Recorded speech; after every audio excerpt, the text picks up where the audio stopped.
Hello, hello. Good morning. Welcome to a Wednesday, October 29th episode of the TMI show, the Ted Manila Information Show. TMI for short, obviously, because we bring you way too much information. I'm Manila Chan. That is not the Ted. Ted, I think, is he got a cheap vacation rate to Jamaica. So he's en route there. Is that too soon? I'm sorry. I don't even know if there's people that died from this historic Robby. Obviously, that's producer Robby. I don't know if there are any people that have died from this historic Cat 5 Hurricane Melissa that hit Jamaica yesterday. I think they said it was like the biggest hurricane in almost 200 years since they've been recording. So I actually don't know. So maybe that was in poor taste, my sense of humor, but Ted would like that. So I think he got a really cheap deal for a Jamaica vacay, and he took off. But he'll be back tomorrow.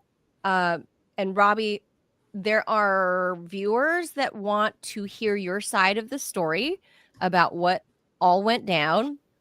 So in lieu of Aquiles having to drop out last minute because something came up, he had an emergency situation come up. We'll see if we can fill some of that time, if you can fill in the details. Sure. The viewers do want to know what all went down. But on today's show, we'll discuss some of the other topics too that are making news. So it's not weird news today. Unfortunately, there's actual news happening today. So not a whole lot of weirdness. But we normally do a lot of weirdness Monday through Friday, 10 a.m. Eastern time. So please be sure to hit the like, the follow, the subscribe, and the share button wherever you're consuming this content. So before we get to the stories, Robby, can you, Fraz over in the Rumble room wants to know, Fraz actually, I assume Fraz is a he. I don't know why, I think it's a he, but I think he's got a theory that he thinks the person that doxed you is actually a YouTube worker. I honestly don't know. I don't know who it was or what it was. One thing I do want to check, because after I got home yesterday, I saw where Ted had some trouble with the ads. So I want to see if I can replicate what he did if we have a moment. Now that we're live. Okay. Because how he was saying that he had to do a video. Yes. We're going to test live. Oh yeah. Right now. Hey, listen. Okay. I'm going to show y'all how the sausage is made. So let's go ahead and see this. I'm going to see just what he's talking about. Yeah, I don't see. Yeah, I have no idea what Ted was looking at, because there is an option where you can pre-upload a video, but you don't have to. There's an accept and start there at the bottom right corner. So let's see what happens if I click this.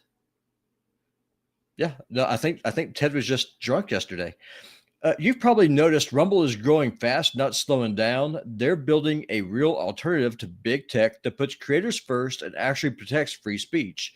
And now there's Rumble Premium, an easy way to upgrade your experience. With Premium, you get ad-free viewing across the platform. No pre-rolls, no interruptions, just the content you've come for.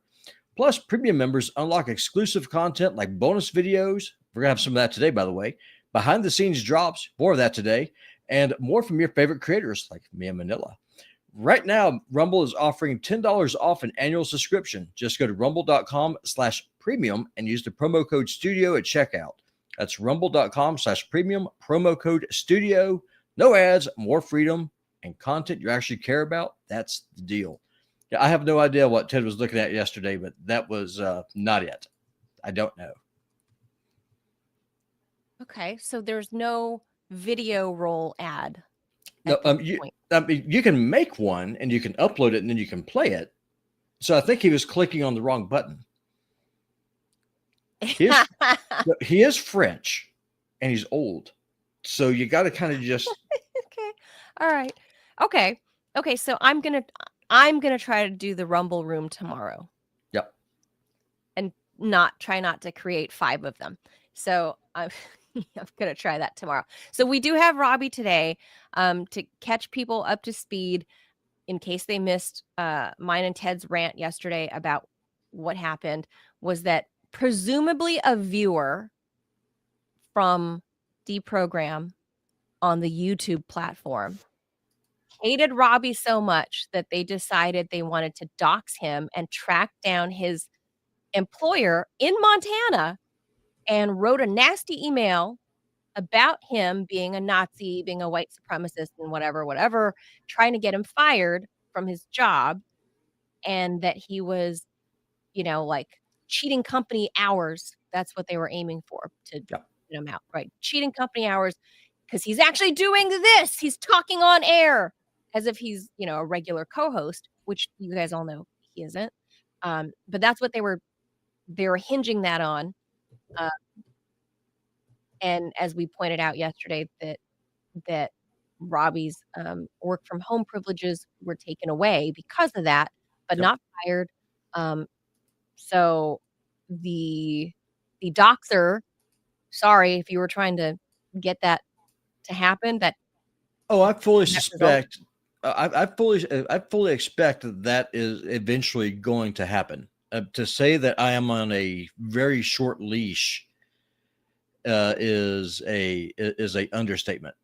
So, I mean, it wasn't a coup de grace. Like, no, they took a shot at the king, and they did get a head wound, but they definitely got me in the shoulder. So, are you mortally wounded? We don't know. We'll see. Yeah, we'll see. Yeah, no, for sure. But yeah, there's a lot of chatter in the Rumble room suspecting like they are trying to figure out who in the YouTube world, because the Rumble world is very different than the YouTube world, and the viewers there are I would say mostly two very different types of people. And if this person's sharing the YouTube link to your boss, presumably they view deprogram on YouTube, and those people, as we know, love censorship. Oh yeah. The viewers, the company Alphabet that owns YouTube, they love censorship. You can't talk about Israel. You can't talk about the vaccine. You can't talk about whatever. You can't, a myriad of things. You got to say you love the rainbow flag. You got to say, there's a lot of things that are not okay to talk about on YouTube. And the viewers that, if you're watching on YouTube, more than likely you agree with that type of censorship. More than likely. I'm not saying everybody, but more than likely. So we assume that much. That's as much as we know. I don't think so. I think that probably what's going on here, and I'm going to try to qualify my argument just a little bit. So, for example, the biggest so the problem with our politics is that it's so fractionalized. It's all factions. Either you got to be on my team, or you have to be on the other guy's team. Either you agree with me, or you're an enemy. It's not a matter of being an opponent. And sure, if you play in that particular sandbox, the one thing that you don't want to have happen is someone from the other team making common cause with someone on your team. Because if that happens, then that means that you're influencing each other. That you realize that there actually is this thing called the middle, where you can be a right winger like me and say, guys are not allowed to go into a woman's bathroom. I live in the middle, and we can still, and we can agree on the big things, like how about no foreign wars? How about we don't go bomb, Iran? How about we don't start a war in Venezuela? Those are big things we can agree on, while disagreeing about if there's a such thing as a trans woman or a trans man, or about gun control versus abortion. Those are important issues, but they're not the most important issues. And so if you have someone and they're just an ideologue, you can't have that kind of conversation. You've got to kill it in the crib.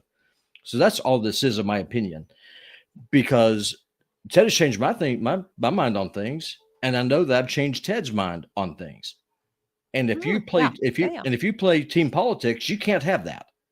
It's kind of like Officer Tatum over there on Twitter, who's going epileptic because Tucker Carlson, who is a right winger like I am, some Israeli cuck. He's an American. He's a black dude, as a cop, and Tatum. Yeah, Tatum, and he's just a wholly owned subsidiary of BB Incorporated. Oh, and so he hates Tucker Carlson because Tucker Carlson's like, why are we fighting Israel's wars? So the right has the same kind of litmus test that the left has, and so I think that's probably more what this is. I think it's just someone who's just like, I cannot allow this right winger to be polluting the pool on my side. Robby jumped into our leftist pool and peed in it, and we can't have that. Oh, I see. Okay. So they're like, you're tainting. I'm tainting the pool. Left. Yeah, I'm making Ted a traitor, and people on the right, for example, that like that. You're making him gay. Yeah, well, it's just like people on the right. They say, well, maybe, but we need universal health care. This is something that we need to have. Well, then at that point, I'm called a communist. So on the left, I'm called a Nazi. On the right, I'm called a communist. It's like, can you people at least make up your decision about what kind of authoritarian I am while advocating for free speech? Right. Okay. But right. They can't, unless they regularly listen to TMI. I mean, I don't think you go on regularly at Deprogram, but you pop on regularly for TMI for bits and pieces, and sometimes to co-host, but that's if one of us is out. But unless they've been listening to TMI for a long time, they would know that it's really kind of, you don't actually fit into Trump world. You're certainly not a Democrat, but you have some things that you are quite progressive and socialist on, and there are other things that you are very hard right Christian conservative on. So unless they listen regularly, they won't know that. And if they tuned into that one episode that they shared, and they insist that you're this white Nazi racist Nazi supremacist, they would not know that you have a black wife. They would not know that you have mixed race children, that you like, they just wouldn't know. They wouldn't know if they listened that one time and then they're like, this Nazi's peeing in our socialist pool. Like that's Antifa him. So that's kind of, I think that's somebody that's angry, but it's quite possible that Fraz in the Rumble Room might have a point, that there's somebody on the inside at YouTube, because I personally, and I'll put on my tinfoil hat for this Wednesday thing, the amount of reach of think of this as like during the Cold War in Germany, right? There are unlimited numbers of people that are working covertly behind enemy or friendly lines, even, right? Mm-hmm. There are people that work for YouTube, or big tech, or some subsidiary that's like not necessarily like a black or white hat hacking group, but as working as like media monitors. Because Facebook has those people, right? Facebook, sure, they've told us that they have media minders that look at posts and stuff, right? Oh yeah, for sure. It's very possible that to Fraz's point, it's very possible that YouTube, they already flagged the TMI show by virtue of who Ted and I are, right? Like, so they already flagged our channel. They know, right? So it's very possible that YouTube has like a show minder that watches anything attached to Ted, anything attached to John Kiriakou. And we know the state doesn't like John Kiriakou. They put him away in prison for it. So, well, here's the thing. In the year that we've been doing this show, how many times have I said it's not a matter of if, but when the dox happens? Yeah, because everyone knows it's going to happen. YouTube Kansas, YouTube in particular, not Rumble. I don't think Rumble. I think Rumble's true to their mission statement, but YouTube, it's a matter of time before YouTube shit Kansas. It's just. Oh, I completely agree, and I mean. But I mean, to answer your question, I think that's really where this stuff goes, is just the one thing. If you're an authoritarian, and there's authoritarians in the Republican and the Democratic Party, they want to control that power dynamic. The one thing that you cannot have happen is that people on the left and the people on the right look across the street at each other and realize, you're not my enemy. My enemy is the dude over there in that suit. That's my enemy. I mean, here's a good example for this. Like right now, if you go over there on X, or on Instagram or somewhere else, you start looking about how the EBT cards will be getting shut down on Saturday if something doesn't happen because there's no money for it. Okay, fine. So then if you have people on the right, like me, asking, well, why is it that we can't feed American citizens, but we're able to bomb Venezuelan fishing ships? To me, that's a problem. Or there's no money to feed the hungry Americans, but we're able to fund a genocide in Gaza, which, by the way, has resumed this morning.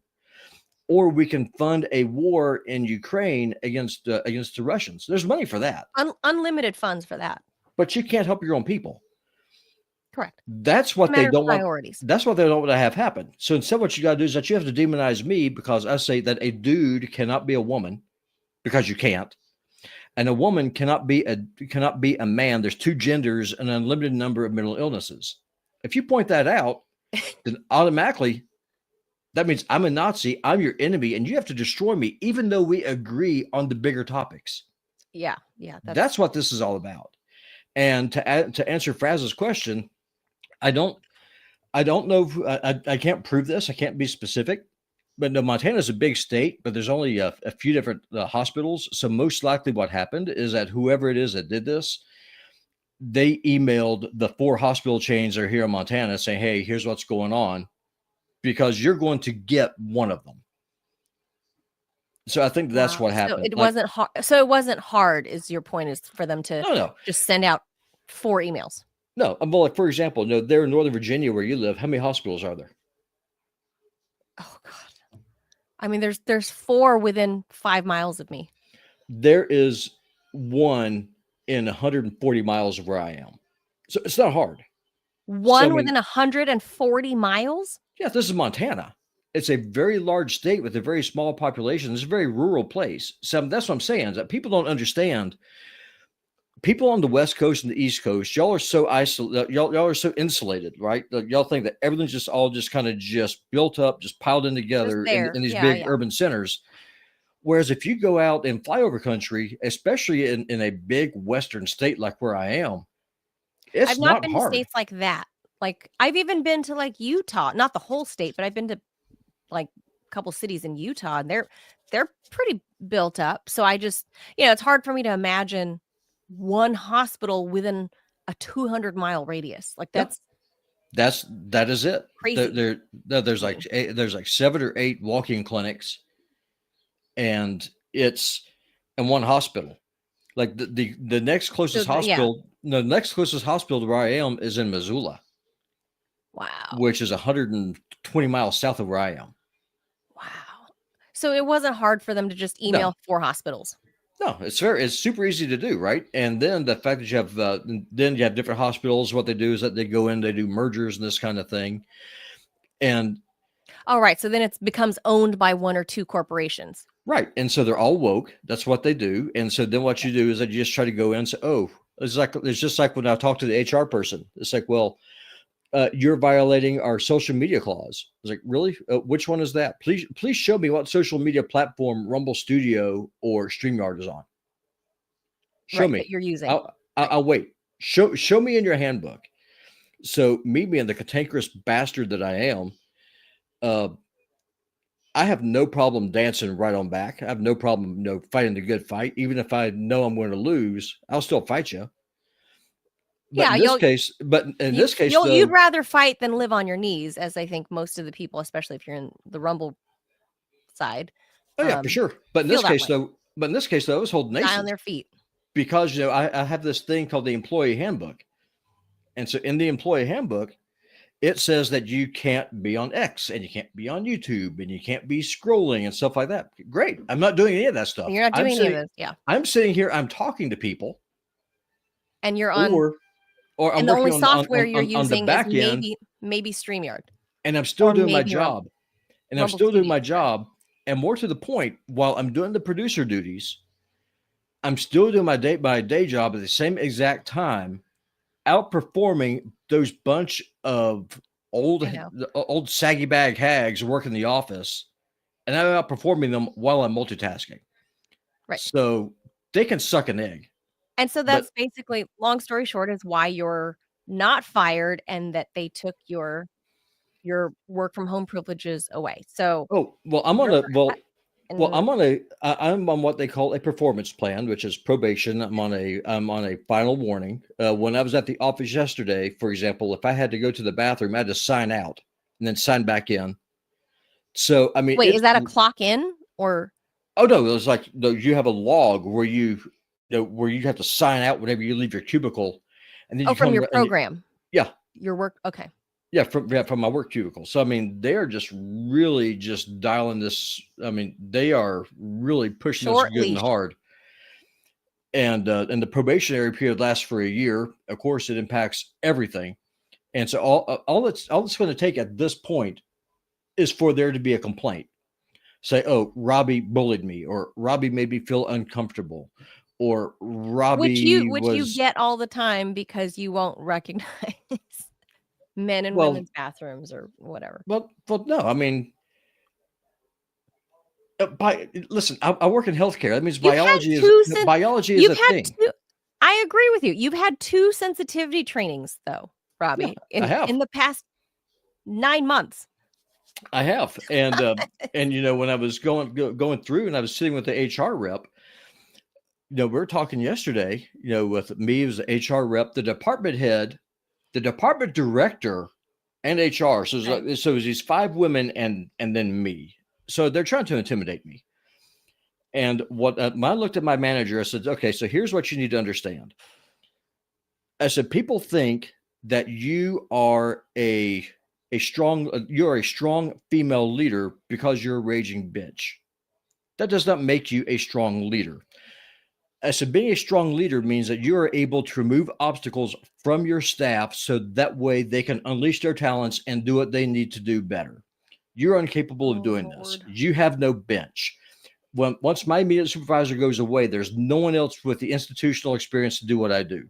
So once you get me out, you have no one to replace either one of us.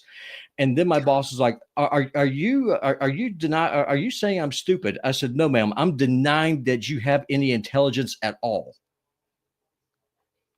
So when people think, whenever people on the show, they ask, hey, is Robby putting on an act? Is Robby putting on a show?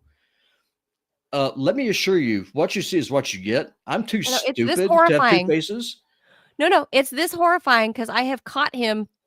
We weren't rolling live, but the cameras are on. And I have caught Robby talking to said boss. So this is not an act. This is real Robby. I mean, I do not play this game. So yes. So this is the real deal. That's who he is. And okay, so that's the thing. We don't want to get you fired. You're the only one between the 4 of us. We add John to the mix now. Between the 4 of us, you're the only one that's employed. So we don't want you to lose your job. Well, it's going to happen. There's no way that it can't. I mean, honestly, and I'm not saying to be fatalistic. If you ever read read the Bible, if you read the book of Daniel, I can't remember what the name of the last Babylonian king was. It was Nebuchadnezzar's son. They're having a banquet, and have you ever heard that saying, the writings on the wall? Yes, of course. So I can't remember what the name of the Babylonian king was. But anyway, they're having this party, and this hand is writing on the wall saying, tonight your life will be required of thee. Tonight thy kingdom will be taken from thee. I mean, it was just, it was the hand of God himself writing on this wall. I see the writing on the wall. It's going to happen. There's no way that it can't happen. That being said, I have something that I'm able to fall back on. One, I've got good friends. I've got you. I've got Ted. I've got the people who are watching the show. I've got John Kariaku. I have technical skills where I'm able to kind of just, I've got the side hustle I'm building. Worst comes to worst, I'll just work on making that thing go more full time and make myself dox proof.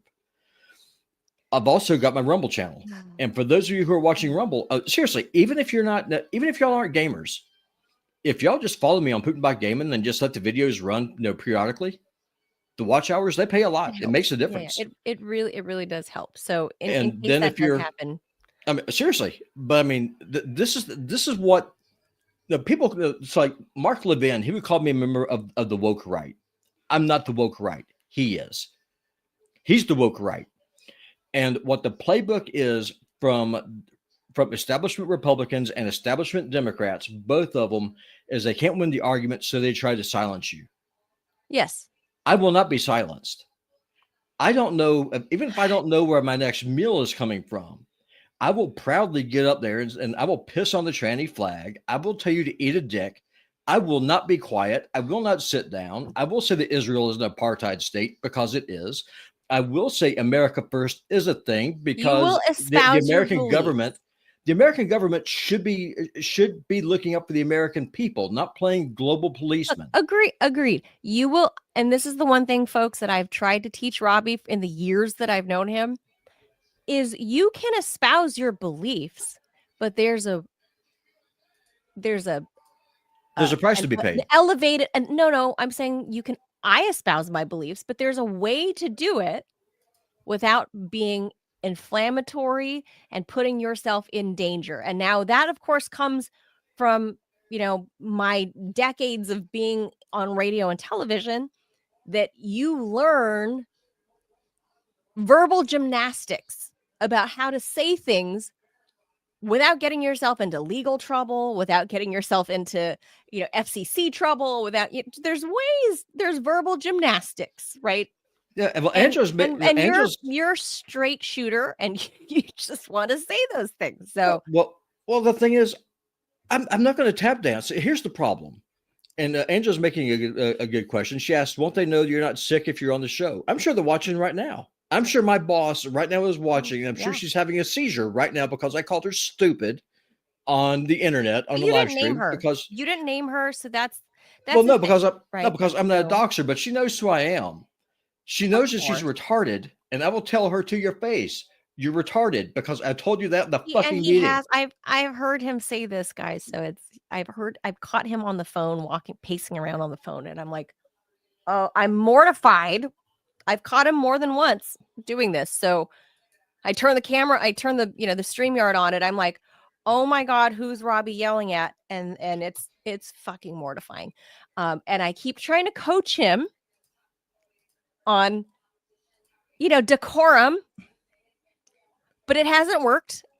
So, here's where we're at. So here's the issue. We should get to the news, though. We should get to the news. No, we will. So just let me say this real quick, and then we'll go. And then we'll go. But he actually is sick, for the record. He says he's got a head cold because it's like 20 degrees. Yeah, I have a cold. I mean, I'm fine. The problem that the people in the West have politically, corporately, and I mean this in Europe or in America, is that too many people. Western corporate culture. Well, just West corporately, just Western Europe, Central Western Europe, America, Canada, is that people are too afraid to say the things that what they need to say.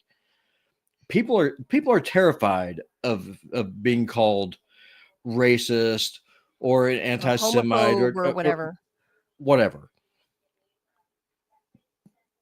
You cannot win that kind of an argument with any kind of polite conversation. You can't. You have to push back. So take a page out of Robby's playbook right now. If someone calls you a Nazi, say, "Okay, and what's your argument?" I'm serious. Well, not that word Nazi doesn't mean anything anymore. It really doesn't. Yeah, let's do the news and save Robby from himself, is what the well-dressed nerd says. So let's go and go to the news. Yes. That word really doesn't mean anything. In 2025, and as Fernie's yelling back there, the word Nazi or the term white supremacist doesn't mean anything anymore in 2025. It's just a term now. It doesn't mean anything anymore. It's all the value from that has been taken away because people have overused it and applied it to every conversation that they want to, plug their ears to. They're just like, shut up, Nazi. Shut up, racist. Shut up, white supremacist. It's like Germany. Have any value. Well, it's like Germany. I mean, German culture is 2,000 years old, but they're judged for 13 years. And they're expected to commit national suicide. Are they really that old? Yeah. They destroyed the Romans.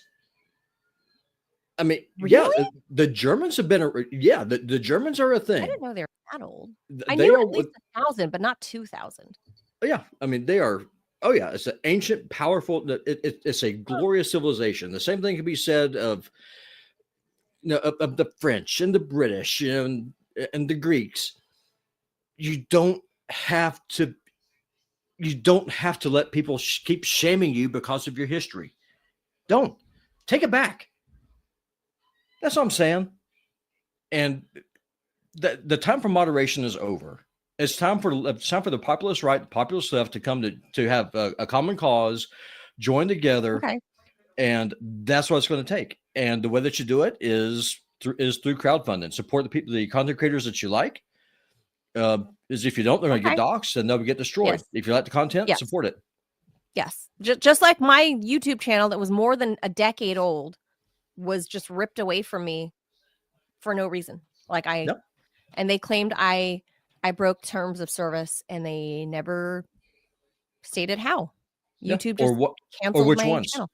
Or which ones? Or what content? Or nope, no explanation. So I'm sure one of the media minders saw to it that I shouldn't make any money from my work. So there's that. Anyway, okay, so yes, we'll get to the news. Speaking of far right, so let's go.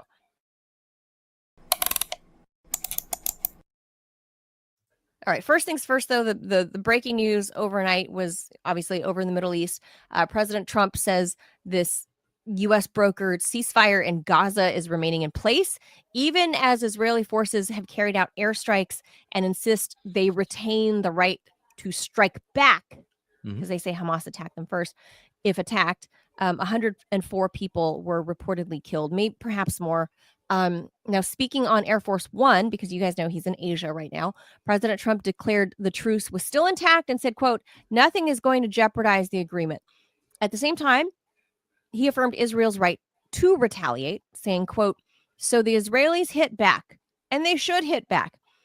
The statement came after the Israeli military confirmed one of its soldiers had been killed in southern Gaza. Israeli warplanes responded with strikes that killed immediately in that first strike 26 Palestinian, presumably civilians, according to Gaza health officials. Among the casualties, 5 people in one home. So these are civilians, 5 people in one home, hit in the Borij refugee camp, because it's like shooting fish in a barrel. 4 in a building in Gaza City, Sabra area, and 5 in a car in Khan Yunis. Israel says the strikes were launched after an alleged ceasefire violation by Hamas in Rafah, though Hamas denies that they did that. The ceasefire, as you guys probably know, took place October 10th, so it's supposedly ongoing for the past 19 days, ending more than 2 years of conflict. So for now, this delicate, I don't know why we call it a ceasefire, because it hasn't, the firing hasn't ceased. But there's been a volley of exchange here and there. But Robby, the thing is, there has been no proof that's been provided by the Israeli side to justify this strike by saying, here's the intelligence we have that it was definitely Hamas that killed our guy. There are multiple, for a lack of better term or a lack of better description, just like any other culture, country, whatever, right? Like county, you go to Los Angeles County, it ain't all Bloods, it ain't all Crips. There's MS-13, there's, the Mexican mafia. There's all kinds of gangs in Los Angeles, right? So if you're gonna say, oh, we have a ceasefire, let's say San Diego and LA have a ceasefire, and then somebody pops off from Los Angeles into San Diego. Well, San Diego can't go bombing randomly into Los Angeles and say, oh, well, the Crips did it, so now we're going to bomb everybody. Well, San Diego can if it's supported by the American government. But that's my point. My point is, how do we know it was even Hamas? They haven't provided any proof. There are multiple gangs and militias there. Hamas has had fractured groups break off from them for many years. There are other people that are vying for power because a power vacuum is being created right now as we speak, and it's been ongoing. Then you have, the Palestinian Authority, who's like weak and feckless, who is owned by Israel in the West Bank. They have their own power vacuum because Mahmoud Abbas is like 1,000 years old, right? He's like as old as Moses. So he's like, there are power vacuums. Israel has not provided proof for the multiple times that they have supposedly struck back. They keep blaming Hamas, but there's been no evidence that it was Hamas, is my point. Well, the thing, I got to be careful about how I say this because we're on YouTube. Let me just kind of coach it this way.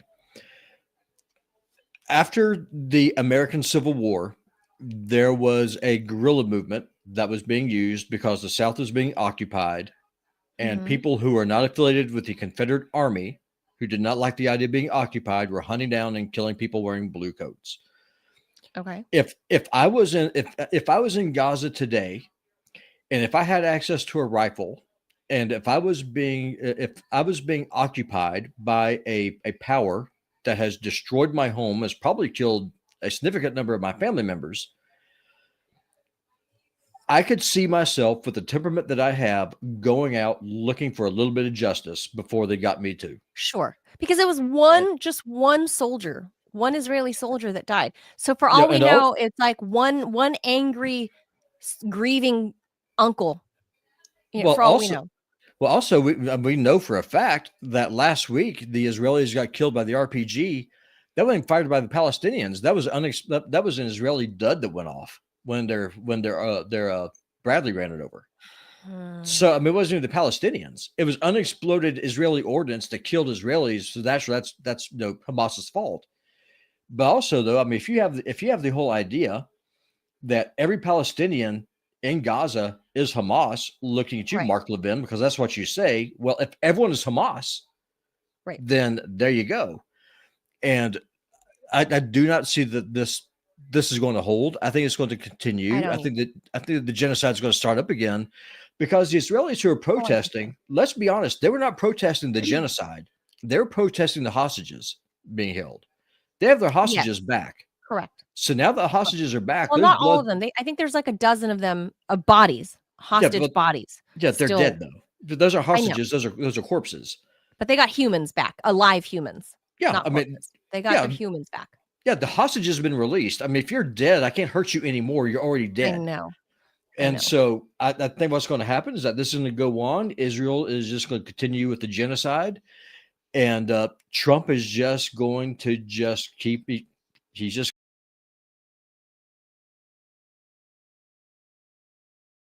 going to give them a pass. He's going to let them do their. And to Adrian's point in the Rumble Room, crickets from the Gulf states. All the Abraham Accord states, crickets, of course.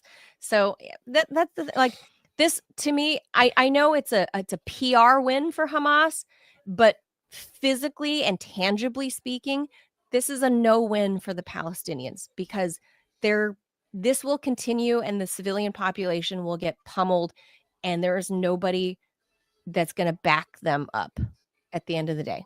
Unfortunately, that's the reality. How do you operate from within that frame, that the rules on this board, right? Like this chessboard, like this, Israel's got all the cards. They've got all the big backers. They've got, even though the rest of the world at the UN is like, oh, free Palestine or whatever, what are they all doing to help? Well, so to me, it means jack shit unless you're actually going to step up and do something. And nobody, including the Gulf states, and that's exactly to Adrian's point, even the Gulf states who claim to be Muslim brethren aren't stepping in. So what good is it? So that's going to be the real question, right? I mean, ultimately, it's going to come down to, will the world allow Israel to commit a genocide or will it not? if the world allows Israel to commit a genocide, they're going to do it collectively because they are afraid of being called a bad word. That goes to my point. And this is where Ted and I differ, is I believe the rest of the world will say, free Palestine, and then not really do nothing. They're going to be keyboard warriors.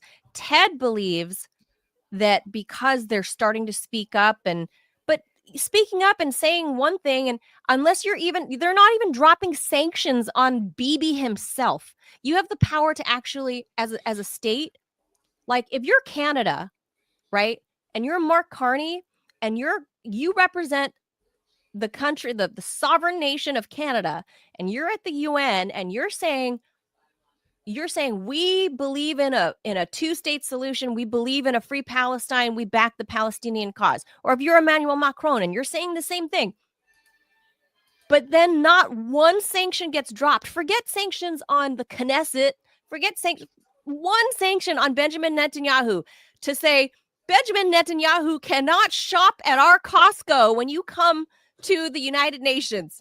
You can't shop at Costco. They did that to the Iranians. Americans did that, right? Why can't the Canadians say, you can't, Benjamin Netanyahu, when you come to Canada, you cannot buy food and drink at Timmy Hortons. You can't come here. They're not even doing that. So to me, it's all fucking talk. Like, they're afraid, they don't want to. They're too afraid of being called a bad word. Correct. That's really. So that's why it means nothing to me that all. So Ted, and I think this is inherent to Ted being a socialist, is that he's very hopeful about about humanity. Where I'm more of like a David Hume fan, right? Where I'm like, no, humans are fucking ugly and horrible creatures, and we've like trained out, like that's who we are at the core, and through civilization we have become civilized to not beat and brute and kill each other at every waking moment, right? That's what David Hume says, and I'm paraphrasing, obviously it's philosophy, but that's what David Hume says. Socialists, by virtue of being socialists, believe that humans will do all the right things and want to help each other, and kumbaya community, we're going to do the right thing, and people are not going to be drunk with power. So Ted, operating from a socialist standpoint, thinks that because people speak up and say, oh, free Palestine, that this is the first shoe to drop and the next shoe is going to drop. Not me. I believe y'all are talk, your bullshit walks, and nobody is actually going to make any moves to do anything to protect Palestine. This is the status quo. End of the day, Israel is a developed nation. No one's going to take that away from the Jews. No, it's just not going to happen. It's a technology hub. It's Mossad is way too advanced and entrenched in too many countries. If none of that is going to happen, it's unrealistic. Here's so where they need to operate, in my opinion, they need to operate based on those facts on the ground on how to move forward with Gaza. Because this bullshit of, oh, we're gonna back Palestine. Okay, how? In what way? Well, here's where I think how are you doing it? Here's where I think is where you're wrong at. For one, when from a geographic standpoint, Israel has no natural resources of its own. So it's not like Japan in that way. It has nothing of its own. It has a population of 9 million people. The problem is that while yes, it is true that the Israeli lobby controls the West right now, they are losing a huge amount of support with the next generation of voters. Oh, I agree. For sure. That's going to be the thing. So the more that Israel continues doing this, the more that Israel continues blasting people, and even younger Christians are starting to wake up to the idea that dispensationalism is a false doctrine and a heresy. And the fact that you have big shots like Tucker Carlson are actually going out on live to say, hey, this is wrong. That's the fear factor. That's why Benjamin Netanyahu is pushing so hard for TikTok, for example, to be taken over by Zionists, by the Ellison family. Correct. It's because he knows that the next generation is the problem. Yeah, of course. And so again, it kind of goes back to this whole populist wave. Yeah, people on the right who are like me saying, why is it that we're supporting all these endless wars whenever we have veterans living under every bridge? Yeah, people on the left saying, why are we not able to feed our own people while we're supporting all these endless wars? That's where that uniting is going to come from.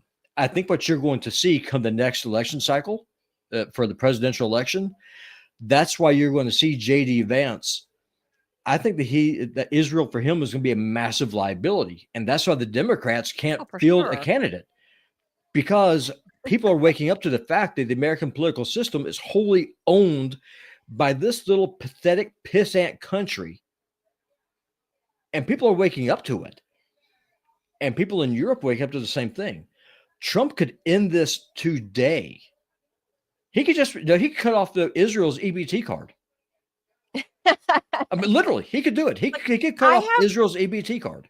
I have hope for peace. I obviously but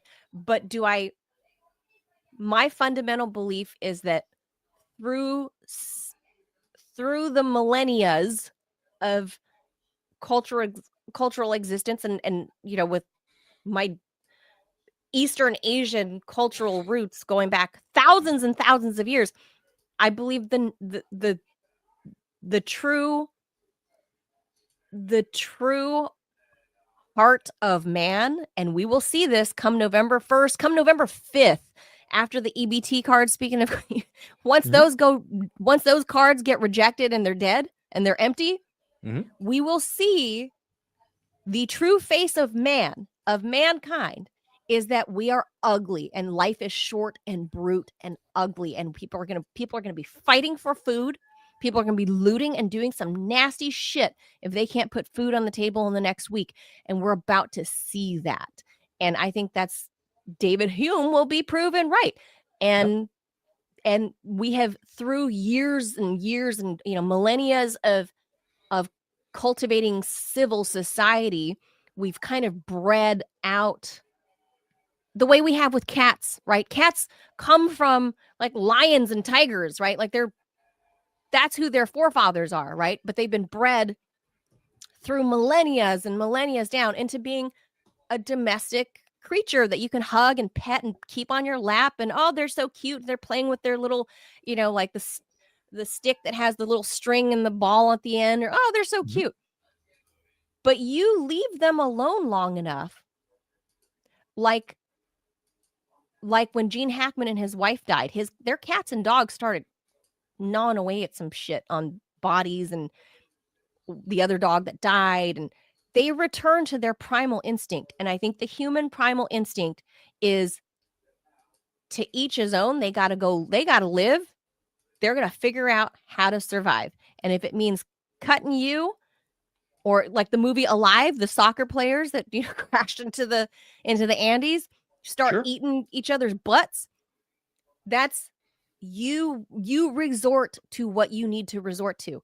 And I think that's what we're going to see coming through from humanity. That's why I don't have much hope for, I would like to see it come for Palestine, but I don't have much hope for it for that reason, because I don't believe humanity has evolved past our primal instinct.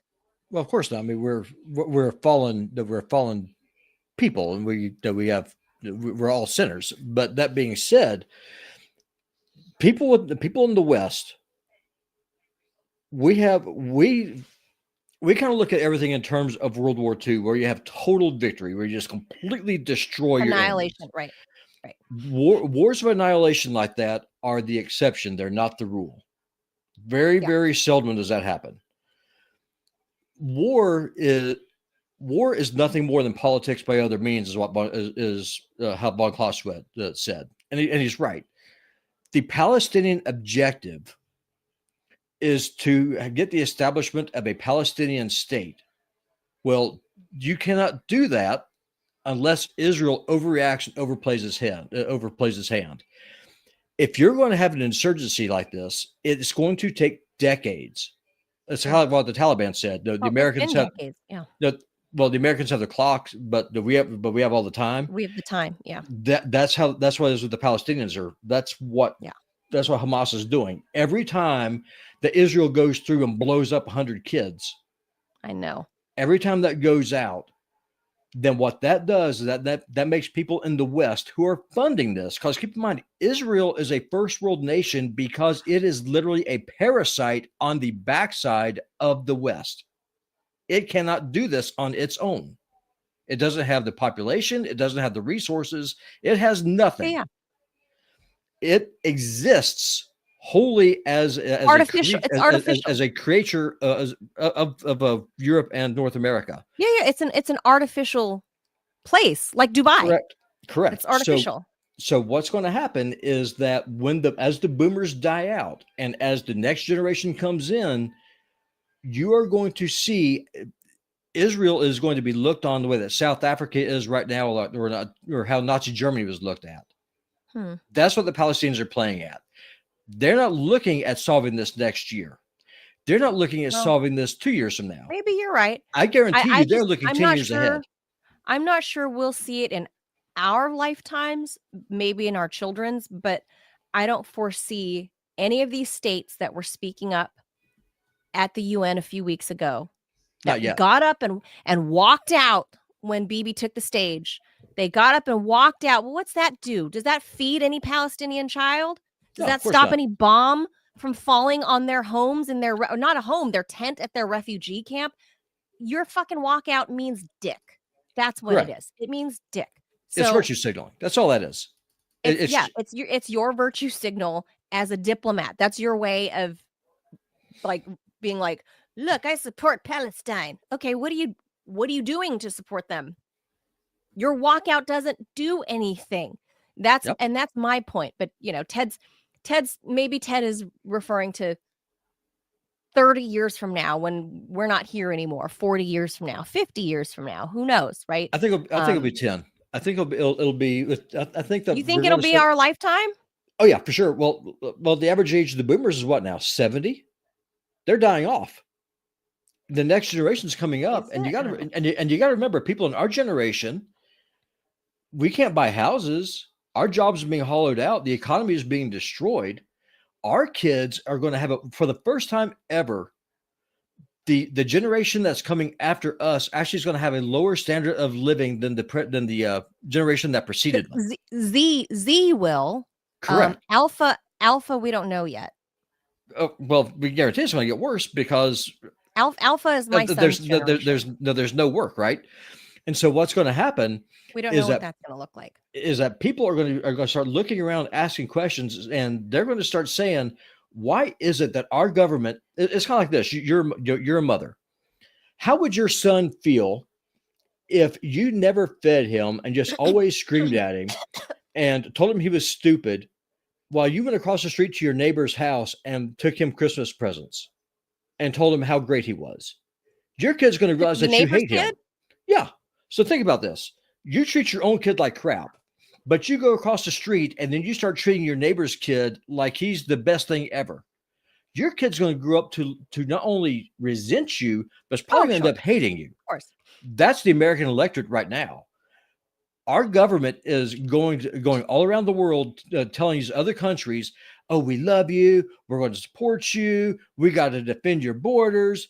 Meanwhile, over here, we have 100,000 people dying of fentanyl every year, and people can't afford houses. People are getting pissed. Yeah. So Gen Z is pissed. So obviously, maybe if we live past 70, God willing, maybe we might see a little bit of traction, in Palestine. I'm not betting on it, is my thing. I'm not betting. Ted has gone like whole hog on saying that he thinks the state of Israel will no longer exist.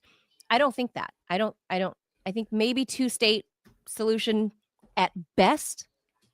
I don't think the state of Israel, will go back from whence it came, where it was created in the 40s, and now it's, by the 2040s it's going to be uncreated. I don't foresee that. So, like. I think that right now you're starting to see how Thomas Massey, he's pushing these bills saying that if you have dual citizenship, you can't serve in Congress. And then I think that's fine. Oh, I completely agree. And now you have people who are saying, and now you're starting to have people on the right and the left. Like the fact that I agree with Cenk Uygur on anything is insane. Yeah. But him and Tucker Carlson and me all agree where if you serve in the military of a foreign nation, like the governor of Pennsylvania did, you should lose your American citizenship. Matter of fact, I'd take a step further. If you serve in a foreign military, not only should you lose your citizenship, you should be deported. I guarantee you. What if you're an immigrant, legal immigrant who once served in a foreign military when you were young, and then you came here when you're old? Well, that's different because you served in your country, and then you came over here and you immigrated. I'm talking about you're an American citizen. You're born here. Josh Shapiro, isn't that his name? The governor of Pennsylvania. Yes. That cocksucking bastard was born here in this country. Mm-hmm. He went to Israel, served in its military. Did he serve in the IDF? He did. He's an IDF. He's an IDF veteran. He comes back here, did not know joins the Democratic Party, and now he's the governor of Pennsylvania, and he's eyeing a run for the presidency. Oh, I can see where that. How does that happen? Yeah. I can see where that's. I wouldn't be okay with that either. Like that's different. That's different. Talk about dual loyalty. There you go. You can't serve two masters. Yeah. I can see where that's not okay. Well, okay. One last quick topic. We won't stay on this too long, because it's technically not done yet. We're gonna go into Europe. Now in the Netherlands, voters are at the polls right now in a national election that many are calling a barometer for the future of European populism and possibly a turning point for how far the far right can go. Ahead of today's vote, more than 13 million Dutch people are casting ballots for the 150-seat House of Representatives. At the heart of the drama, Geert Wilders, or Geert Wilders, and his Party for Freedom, which in Dutch translates to, they call it PVV, the firebrand far-right group known for its anti-immigration, anti-Islam, and nationalist messaging. Just 2 years ago, Wilders shocked Europe by finishing first in the 23 election and entering government. But the coalition collapsed this summer amid fighting and his apparently very extremist agenda. This time around, the PVV still leading in the polls at this moment as I speak, but its advantage has shrunk significantly. Analysts estimate the party could win only around 24 to 28 seats, down from the 37 that they got in 2023. Rivals, including centrists, Greens, and Christian Democrats, are all within striking distance. Crucially, major parties such as the People's Party for Freedom and Democracy, they go by VVD, and the Christian Democratic Appeal. Oh, this one makes sense for us, for English speakers. Christian Democratic Appeal, CDA, so those initials make sense, have publicly ruled out any coalition with Wilders unless he secures a landslide, leaving him politically isolated, even if he comes out on top. For many voters, the real issue isn't about ideology, but everyday pressures. A widespread housing shortage. I didn't know that they were having a housing shortage over in the Netherlands. Slow economic growth. I knew that. And frustration over government instability. One center-right leader asked plainly, can we beat populism?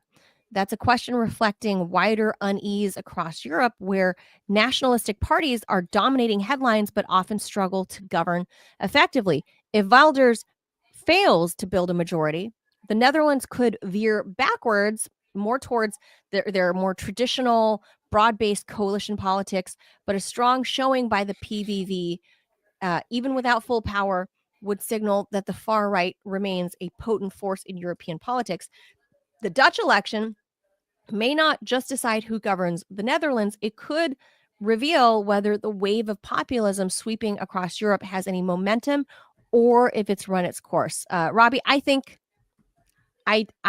populism is just growing. And I don't know about the Netherlands. I think for them, if it's because he is the incumbent and people are angry about, like I said, housing. I didn't know that they had a housing shortage. but that's also on the heels of like COVID. That it's a worldwide, like, well, at least in the Western world, there's been a shortage of housing overall because there was a disruption in the supply chain during COVID. So Geert, with his crazy big, Albert Einstein hair, got elected to office in 23, just as we were coming out of COVID. They've been trying to fix the housing stuff or whatever. And so he was kind of like, he was their Trump, right? He was the Netherlands fuck you vote, right? They went with him. It's only been 2 years. Mm-hmm. I'm not saying I'm a fan of his or even that I'm deeply, steeped in Netherlands politics. Although I do know that, do you know this, Robby? Theoretically, you don't even have to be a citizen of the Netherlands. You don't have to be Dutch.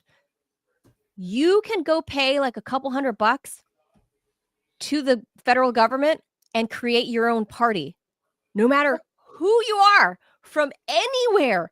So I had joked a couple of times with some of my friends that, hey, we should just go pay. It's like creating like an LLC, basically. It's the equivalent of that, like in America. You can fly over to the Netherlands, register what we would call an LLC. Over there, you register your political party, you pay a few $100, and boom, you've got yourself an actual party. And then you can do what a party does.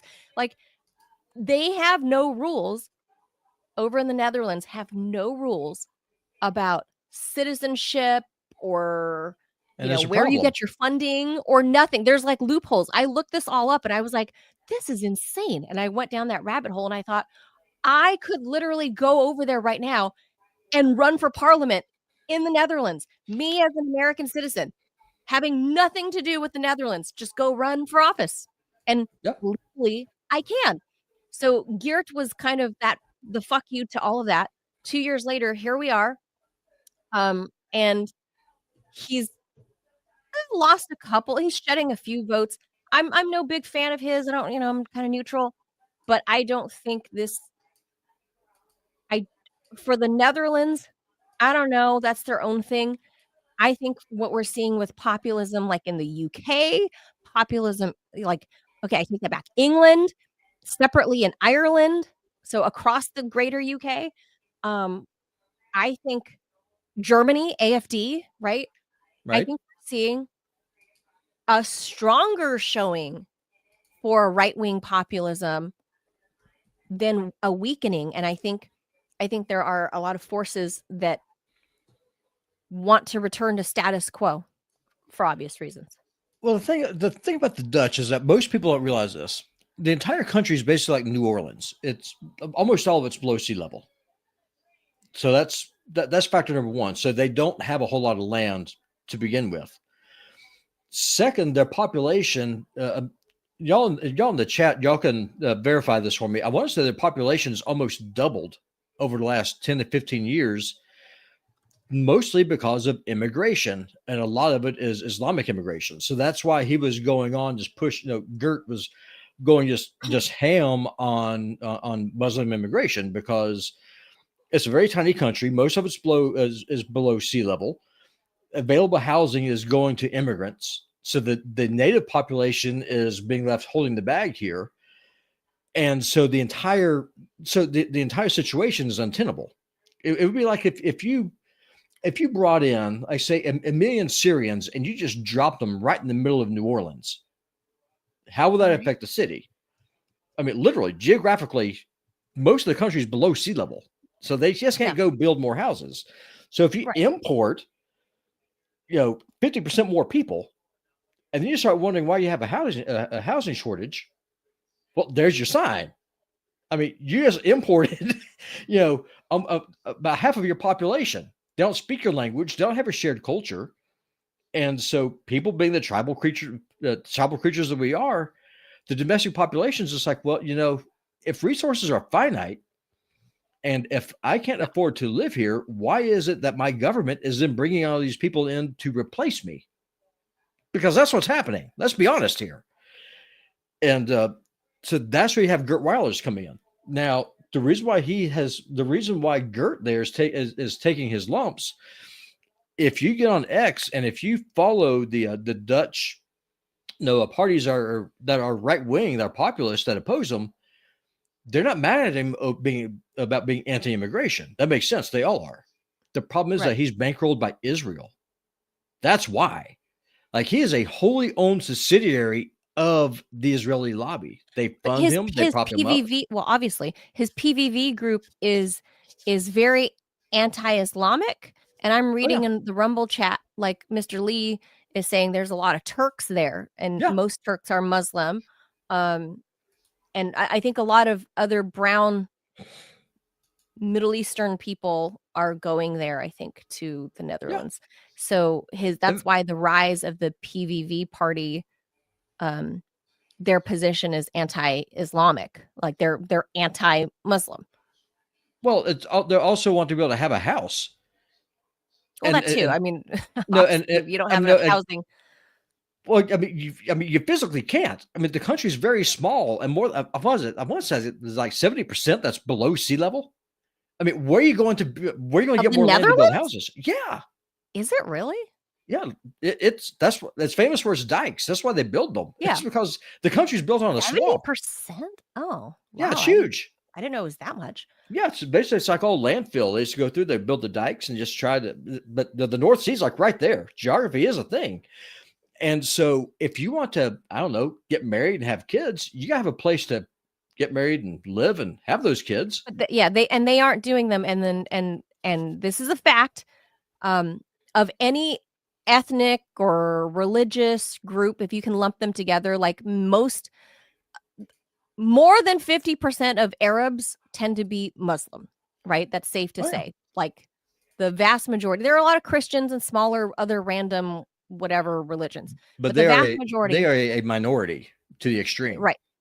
Arabs tend to be Muslim, and if we lump the two together and we conflate the two on purpose, Arab Muslims are the fastest breeding ethnic group on the world.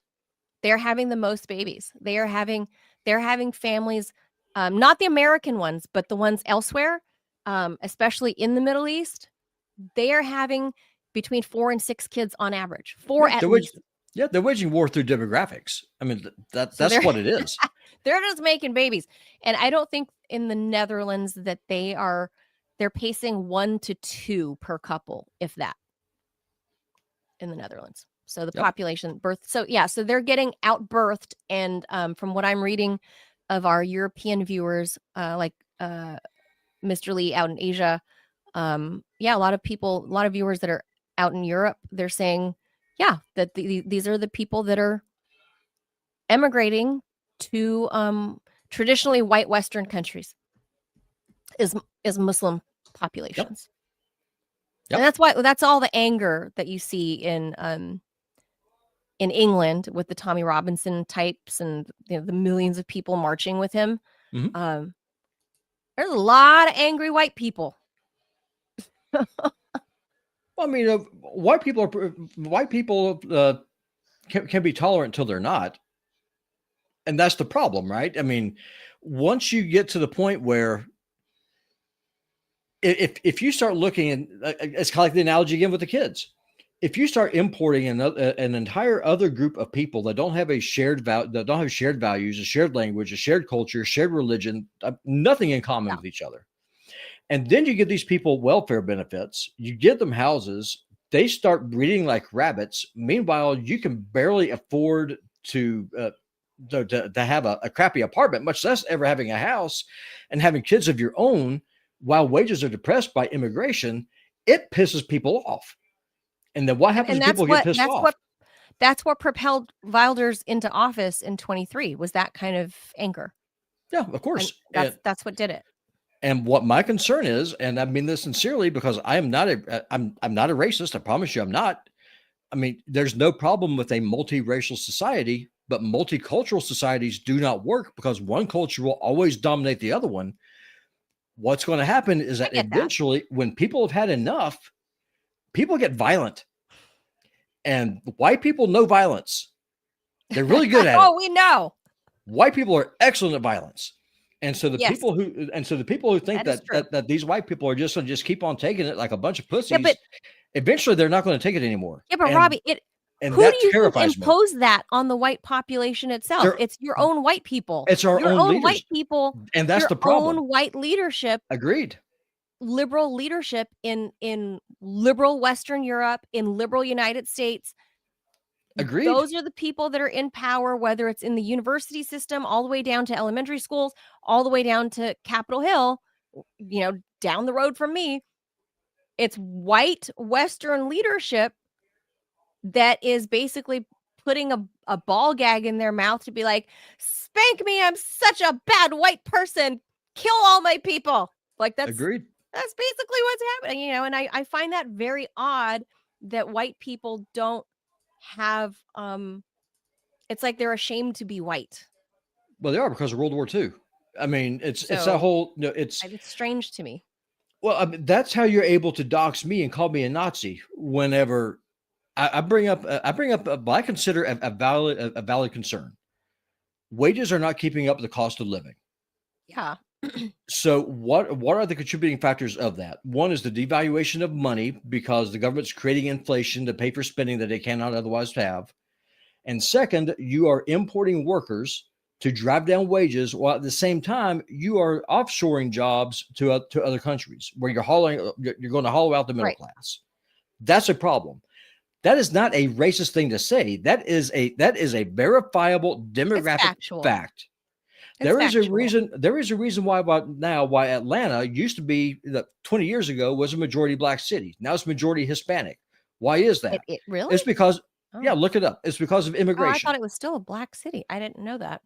I mean, if it's a majority Hispanic, it's damn close to it. Now that's why Georgia is now a purple state. It used to be solidly red. The Democrats in the last election, they were talking about how, and again, fact check me on this. You go to CNN, go to MSNBC. They talk about how immigration is changing the demographics of the state of Georgia, and that's why it's now a purple state. That's not me being a conspiracy theorist. That's me looking at what mainstream American media is saying. When people realize that in a representative form of government, which we supposedly have, when the government is no longer trying to win my vote by making a policy debate from one political party or the other, when you start trying to stack the deck through immigration while you're starving the ability of me be able to feed my family, that creates rage and resentment. That's how you get real, honest to God, radicalism. That's how you get real fucking Nazis. Well, I agree, and that's why what the people in government do not understand. And the person that was trying to rat you out, they're not going to make you any less angry. If anything, it's going to make you more angry and more ardent in your beliefs. And I don't know if you can pop these up. Well, we had that this morning. I mean, I snapped at you by accident just because I'm pissed. And I clapped right back. But if you can put up Adrian's comment, angry white men got Trump elected and Brexit. That's true. Yeah. And nerd says, bring it up at the next National White People Convention. That's what I do at the National Black People's Convention. Yeah, for sure. No, I think so Geert and all the other Europeans, they need to have their own white people European convention and talk about their dying breed and how you can still maintain your own sovereignty in your own country and embrace your whiteness without saying we want to kill you, brown people. That can be done. I promise you it's possible. I promise. You can say, I'm proud to be white. I don't hate you for being brown. I don't hate you for being yellow. I don't hate you for being black, but I'm proud of being white. But I want to maintain my, my established country that my forefathers were here for, 800 years or whoever they descended from. I don't know. But I don't know who did the Netherlands descend from? I know the Icelanders are Vikings. Who are the Dutch? They're French and German. Oh. It's like it's wedged right there. They have a weird language. It's one of the Low Countries. So it's just kind of like right there, the corner between France and Germany, and to the North Sea is right there to the north. So they're like a blend of those people, those cultures. Yeah, pretty much. Okay. I mean, kind of think of like Cajuns almost. Oh, I see. Oh, okay. I can see that. Okay, yeah, because like I know, obviously I didn't know the Germans were 2,000 years old. I knew they were over 1,000, but like I know that like the Nordic people, like the Icelanders, are Viking. Like they are Viking people, and they descended on a handful of Inuit people that looked something like me, and some of them blended, but the vast majority didn't, and they kind of either slaughtered them or cohabitated on different parts of the island, and that was about it. But for the most part, Icelanders are Vikings. I never knew what the Dutch ethnically descended from. They just kind of appeared and had their own unique European language. Yeah, it was their own thing. No, but before we pull the plug on the show, I mean, really, what I'm concerned about, and I think this is what the people need to watch the voting trends. If people stop voting, that's where they're going to realize that the whole thing is a scam, and that's when the violence is going to start. Once people start realizing that there is no political solution to this, that's when the radicalization is going to start. And that is what scares the hell out of me, because the people on both sides who are calling for a civil war, they're both idiots. Because this isn't going to be like the Confederacy versus the Union. This would be like the French Reign of Terror. And this, but with Europe and America, with as much immigration as there is, civil wars almost always break down into ethnic and religious conflicts. And that scares the hell out of me more than anything else.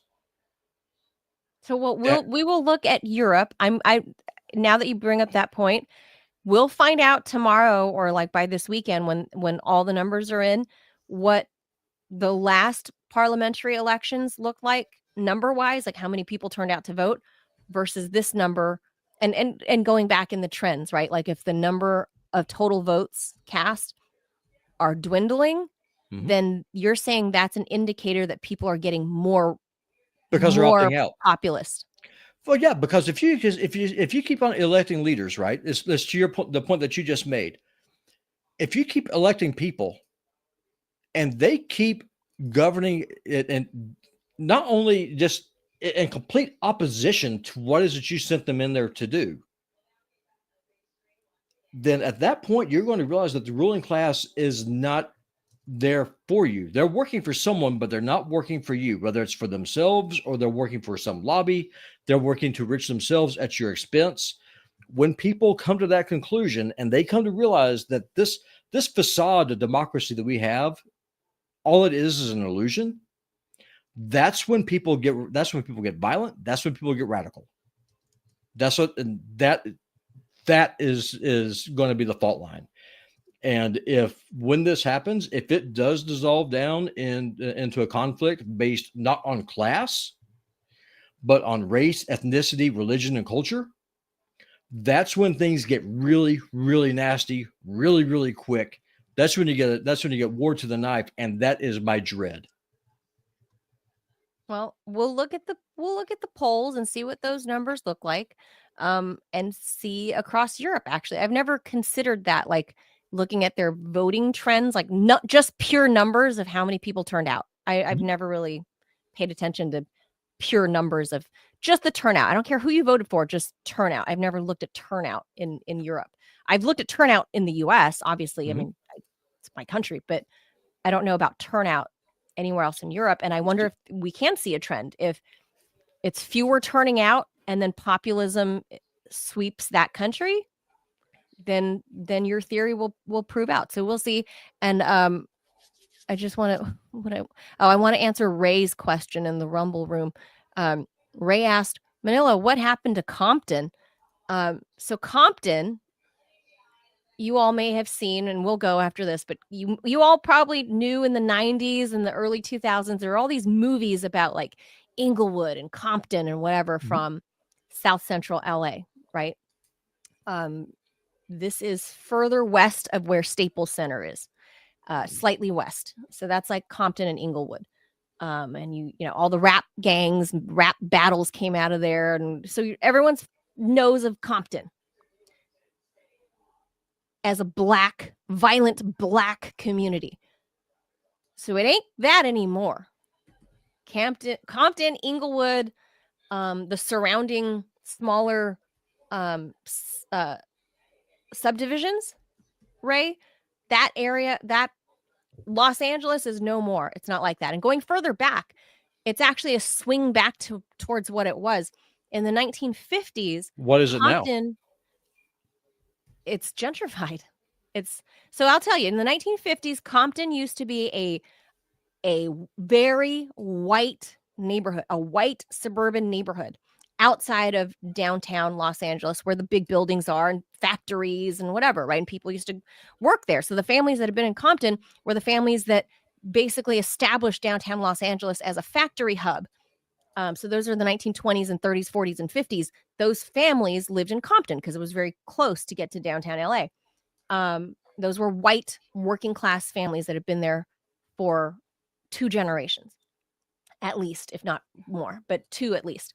And back then there was redlining. So when more Black Americans moved west towards California, like in the 50s and 60s, there was redlining. So you couldn't get a home loan in most places in Los Angeles. Compton, for whatever reason, I couldn't tell you if it was like, this is a real estate inside knowledge, inside baseball. I couldn't tell you if they had a conference and they met, but all the bankers that did home loans somehow decided on that pocket of Compton to be the only area they would start approving homes for Black people to buy, approving the loans for. So little by little from the 1950s onwards, Black families were kind of by way of redlining. That's kind of how Compton became a Black city. And so little by little, the white folks started moving out because they're like, oh, there goes the neighborhood. Black family just moved in. Black family just bought a house. I got to move out. So little by little, the Great White Flight. So I have a question for you.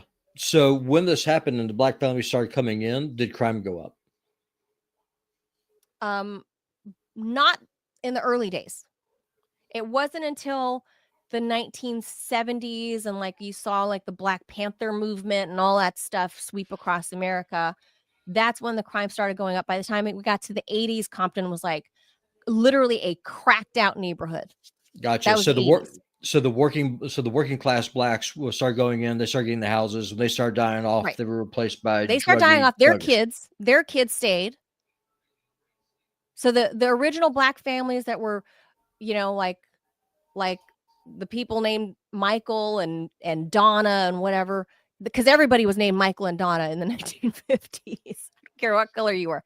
All those families moved in. They got approved for those homes. The Great White Flight happened in the 50s and 60s because of, obviously there are still some weird feelings about Blacks and whites living in the same neighborhood. So the Great White Flight happened. Some more homes became available. More homes got approved. More home loans got approved for Compton, Inglewood area, and it began growing. Other Black families that moved west for work and the great weather. These are all married Christian Black families. They moved there.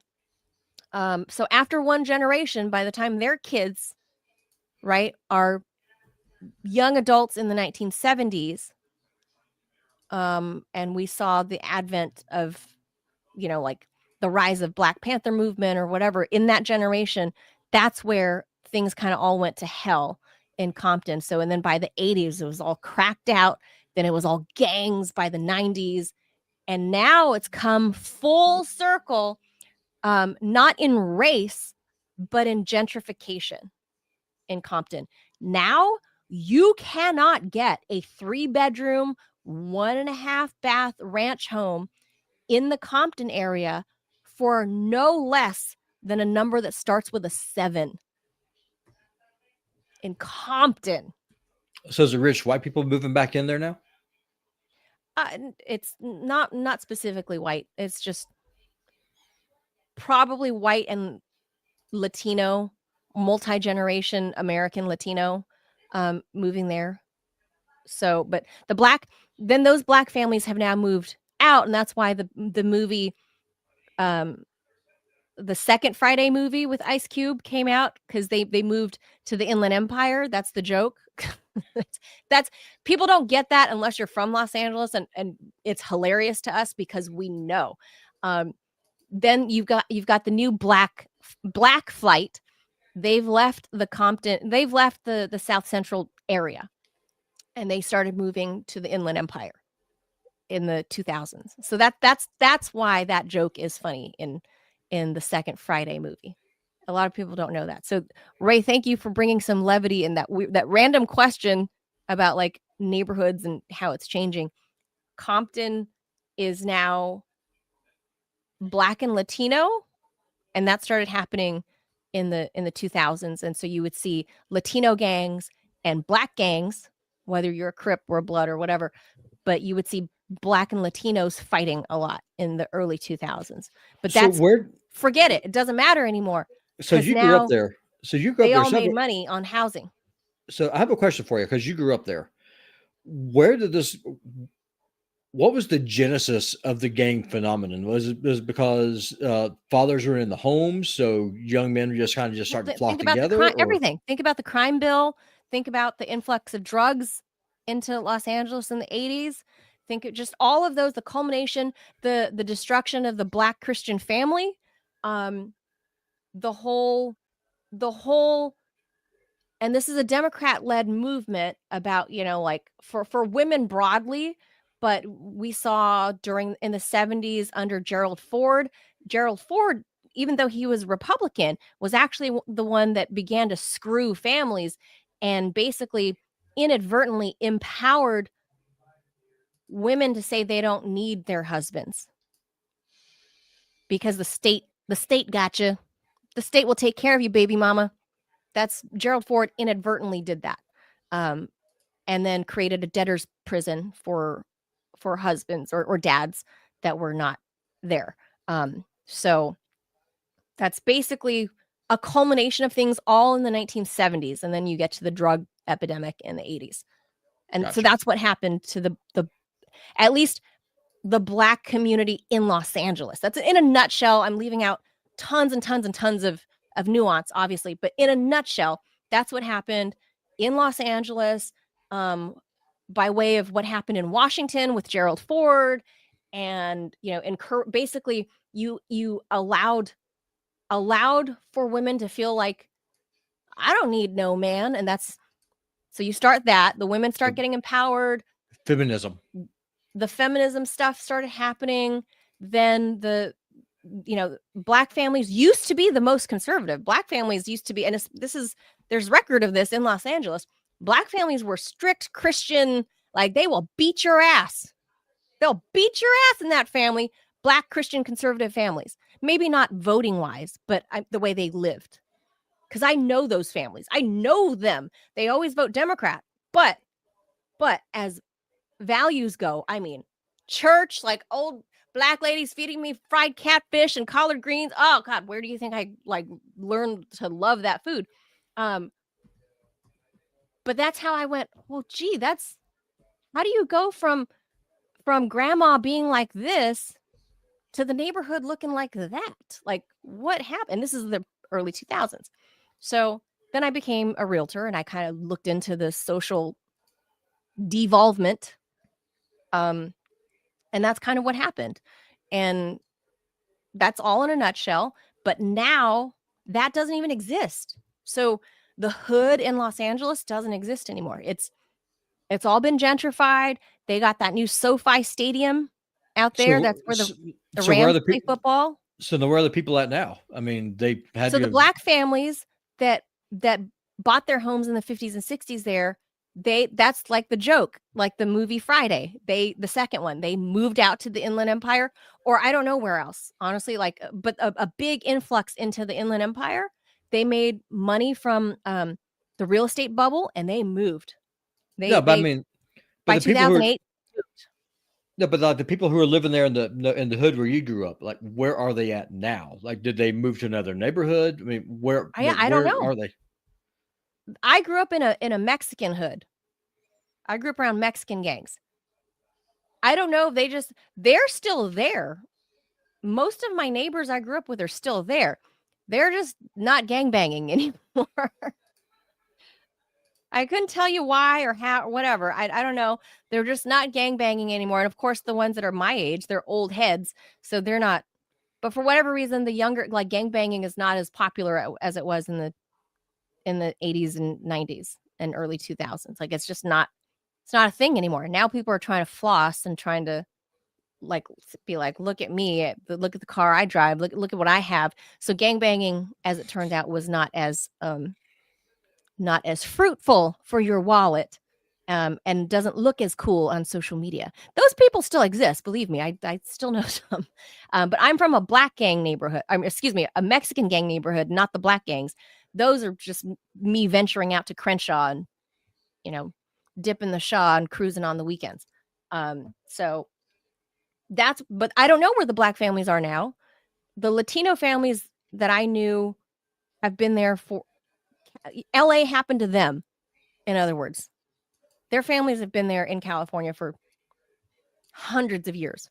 So the Mexican American families I know, California came to them. They were already there. So right. Well, that makes sense. But the black families, yeah, they came west and they got redlined into a certain area, but they started the first wave of the black flight happened in the early 2000s, leading up to the 2008 housing bubble crisis.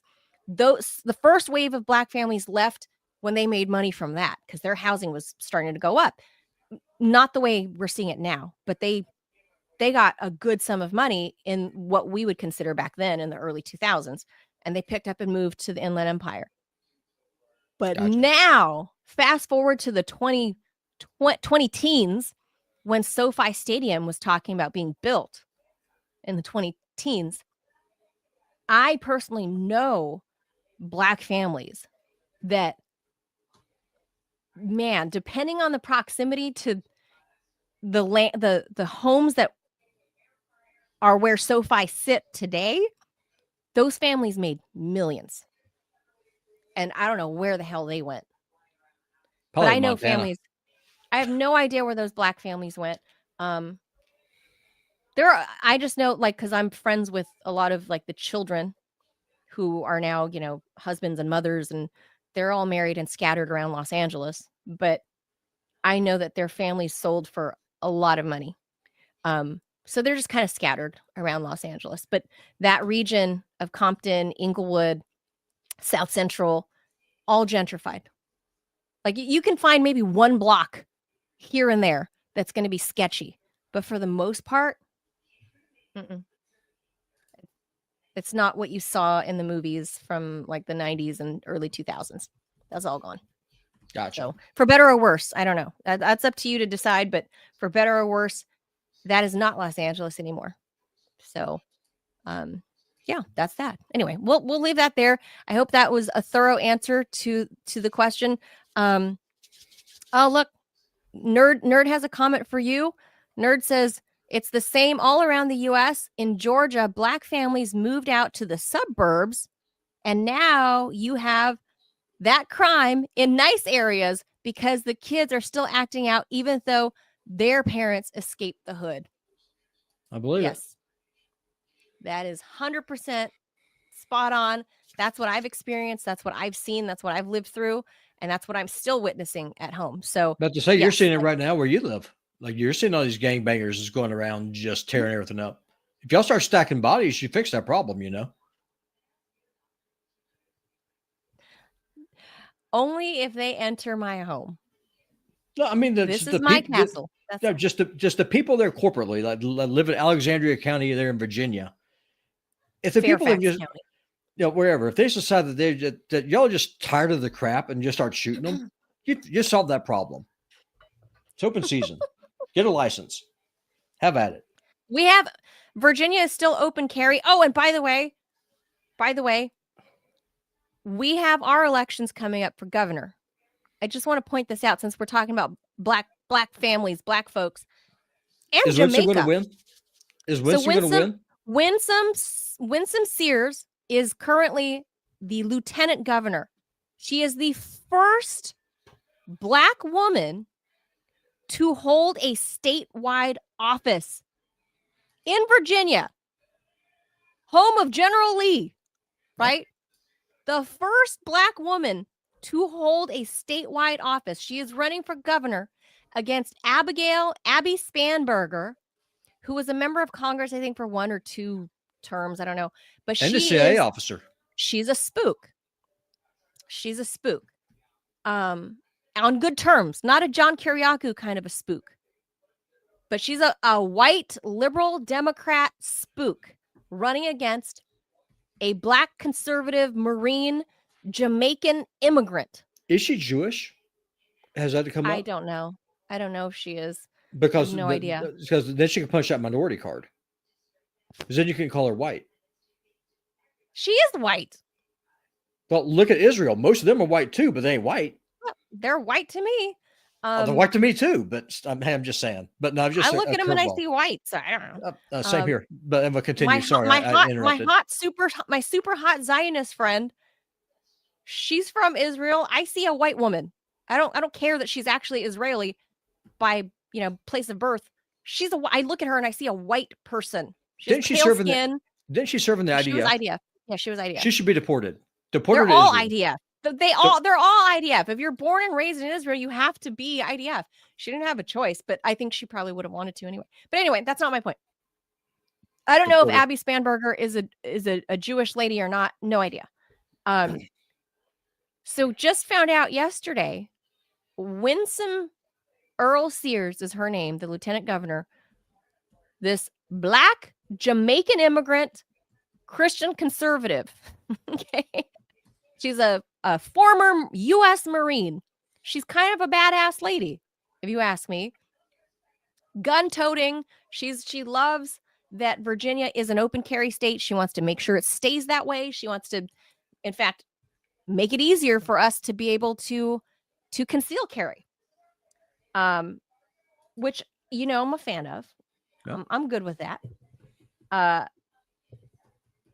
The NCAA CP. What?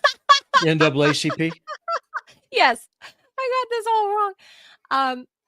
Thank you. NAACP. I feel like I'm saying this wrong for some reason. But anyway. Robby, they're a black leadership organization. Who do you suppose they came out to support yesterday? Oh, the white, maybe Jewish lady. Yeah. Isn't she ahead in the polls? And the dude who's running for y'all's attorney general. I mean, the fact that he was on a text message exchange about how he wanted to kill his political opponent, his wife, and his kids. Oh, he said that about his wife, and I didn't see that. Yeah, I mean, I wasn't going to be voting for that twerp anyway. But he said he wanted to take out the entire family. Oh, God. Yeah, I mean, I didn't know he was that creepy. I know the things that he says was weird. I didn't know he talked about killing his own wife and kid. That's fucking weird. Okay. Well, not I wasn't going to vote for him anyway. He wanted to kill his Republican counterpart's wife and kids. Oh, the opponent. Well, that's fucking weird too. Yeah, but they're white though, so it doesn't matter. Just kill them. It's fucking weird. So yeah, I wasn't going to vote for him anyway. I was going to vote for Miyares anyway because he opposes my local DA, and I hate my local DA. And I've gotten many Twitter spats with the DA and his little goons. My local DA, because I've called him out on a lot of shit because of the crime. But whatever, he keeps letting rapists out on the street and whatever. And Miyares has now gotten in anyway. And Miyares is a Latino. That's the current state AG is a Latino, Jason Miyares. But anyway, back to the governor's race. An organization that is supposed to be pro Black Advancement Mm-hmm. came out to support the white CIA lady. Yeah, I can see it. What the hell? Virginia is so cucked. I mean, if y'all what the hell? if y'all would just adopt the Robby strategy, you could turn Virginia red overnight, because the people who vote the majority Democrat there in Virginia is because of the new arrivals, the immigrants. The demographics is destiny, especially in a representative government. So go Team Robby, deport them, and you can have and then you can have your black governor. This was hilarious to me. Yes, like not only is Winsome Sears, would she be the first female? In any case, one of these women is going to be governor. It's going to be the first female governor of this state. But if Winsome Sears wins, I mean, it'll be like a double. You would think for people, like in Northern Virginia that care about checking off these like woke card points, right? Winsome Sears is first and foremost Black. She's a biological female. Maybe it would help her if she was a trans, but she's not. Anyway, she's a biological female. Right. She's Black. She's a biological female. She's an immigrant. And she's a veteran. Mm-hmm. She's a Marine veteran. So you have all of these firsts in Virginia, and you would think all the liberals who care about ticking off all the little boxes about being how woke they are and virtue signally they are, that they would vote like, hey, wow, let's break barriers. Let's vote for Winsome. Let's break barriers. Well, you know why they don't, right? But they're not, because they're going to fall in line because the spook wears a blue jersey. Well, the thing is, on X, they're calling Winsome Sears, they call her an Oreo. I knew they would. Black on the outside, well on the inside. I knew they would. And it's just like what Nerd just said. Skin folk ain't always kin folk. And you're 100% right. Like the person who doxed me, I can 99% guarantee it was some white person that did it. Trying to white knight. I'm sure you got doxed by a white lady. I'm willing to bet it's a white lady. Probably. I think it's a white lady. But anyway, so that's what's happening in the race here, and soon to be redistricted. Anyway, so no matter where I go, I feel like I can't get away from the woke. Like, please don't bring more woke here. Like this is like, I'm just not Spanberger. Like I'm going to go ahead and say it. I'm voting for the gun-toting black lady. I hope she wins. I am. I'm voting for the gun-toting black lady. Just, if I knew nothing else, let's presume I knew nothing else. The fact that she's a badass Marine combat veteran, like, I'm voting for her. That's kind of badass. Just on that alone. Just that alone. Enough for me. I think you're a badass. I'd vote for that. So I'm as anti-immigrant as they come, and I'd vote for her if I lived there. Then you put her up against Abigail Spanberger. Not only is she an entrenched Democrat, so that I already hate. Then she's also a CIA spook. Like, that I already hate. Then, like, and again, it's not like a slight on like John Kiriakou. They hate, the spooks hate John. They're actively, constantly trying to ruin John's life, right? Like, still to this day, prison time wasn't enough. I am not a proponent of the CIA. So that on its face, I would not vote for Abby Spanberger. On its face. That's all. So that's my choice. So I'm going to vote for the black lady. Not the white lady. Yeah. It is what it is. I'm going to vote for a black lady and a Latino man. How about that?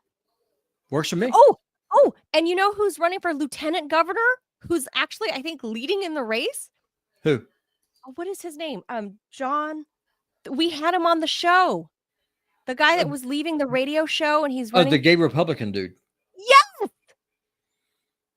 Yes. Yeah. Is he winning? I don't know if he's even got someone running against him.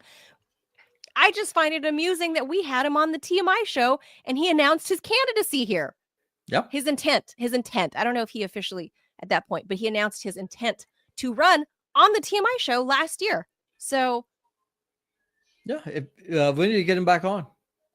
He's probably not going to do it now that he's like in the throes of the election, but no, I mean after the election's over. If he wins, I don't know that we get him back, but hey, listen, he owes us. We got him elected if he wins. How weird is this ticket, Robby? The Republican ticket in Virginia. Yeah, a gay white dude, black immigrant lady, gay Republican married to a black dude, and a Latino AG. Yeah, isn't Winsome Sears? Isn't she married to a white guy? That I don't know. I think she is. I want to say she is. I could be wrong. That I don't know. I don't know about Miar's wife. But so if you look at the Republican ticket in Virginia, if you're talking about freaking diversity, if you want to do the woke ticket points, the Republican ticket marks all the boxes in crazy diversity.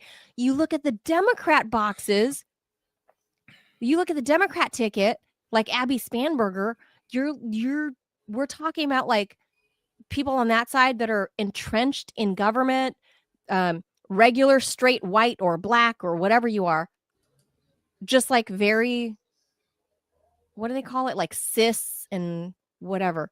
That's the Democrat ticket. Isn't that weird when the Democrats are the ones that are saying, wow, we need all the diversity. We need you to be gay. We need you to be trans. We need you to be.